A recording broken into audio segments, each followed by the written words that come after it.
Hi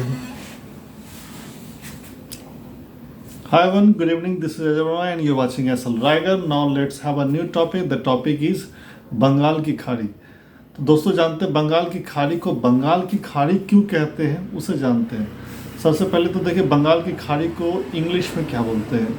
English में बोलते हैं बे ऑफ बंगाल, ना कि वे ऑफ बंगाल। तो सबसे पहले बच्चों ये जाने वे और बे में क्या अंतर है। तो वे तो आपने सुना होगा, WAY, वे मीन्स होता है रास्ता। अब BAY होता है बे मीन्स होता है खाड़ी। तो हमें वे नहीं बोलना है, बे बोलना है। वे बोले तो रास्ता, तो बंगाल का रास्ता हो जाएगा। कुछ मामलों वो भी सही हो सकता है, भाई बंगाल की रास्ता कैसे होगा।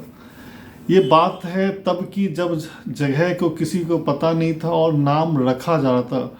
बहुत वर्ष पहले, आज़ादी के पहले भी, जब अंग्रेज और इधर उधर की खोज कर रहे थे, लोग जा रहे थे नए नए एरिया की खोज कर, तब की बात है। तो हमारा टॉपिक बंगाल की खाड़ी को बंगाल की खाड़ी क्यों बोलते हैं।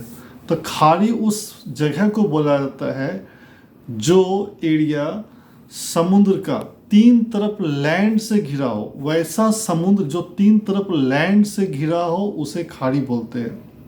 और उसे जस्ट अपोजिट बोले, वैसा लैंड मतलब वैसी जमीन और धरती जो तीन तरफ समुद्र से घिरा हो उसे बोलते हैं पेनिनसुला, प्रायद्वीप। तो भारत एक प्रायद्वीप भी है और भारत की बंगाल की खाड़ी भी है। तो चलिए मैप के थ्रू समझते हैं बंगाल की खाड़ी को बंगाल की खाड़ी क्यों बोला जाता है। चलिए ये देखिए, सबसे पहले देखते हैं, ये है हमारा प्यारा भारत, ठीक है। और इसे देखेंगे, ये जो एरिया है ये नीले कलर का, आप देखेंगे पूरा समुद्र से घिरा हुआ है। ये half of the India is covered with the water, मतलब डीप इनटू द वाटर। आधे इंडिया जो हमारा समुद्र में घिरा हुआ है।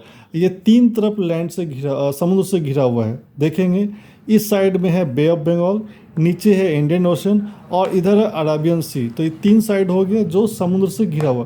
तो ये भारत के हिस्से को, ये पूरे भारत को हम क्या बोलेंगे, पेनिनसुला, प्रायद्वीप बोलेंगे, ठीक है। मुझे उम्मीद है कि आप समझ चुके प्रायद्वीप किसे कहते हैं। वैसा लैंड जो तीन तरफ समुद्र से घिरा हो उसे पेनिनसुला बोलेंगे, ठीक है। और हिंदी में बोले तो प्रायद्वीप। चलिए बोलते बंगाल की खाड़ी। खाड़ी क्यों बोला जाता है। ये समुद्र देखेंगे कि तीन तरफ लैंड से घिरा हुआ है। इधर इंडिया है, इधर बांग्लादेश है और इधर म्यांमार है। तो तीन साइड ये कवर है ना, तीन साइड लैंड हो गया। और ये वाटर जो है उसमें जाके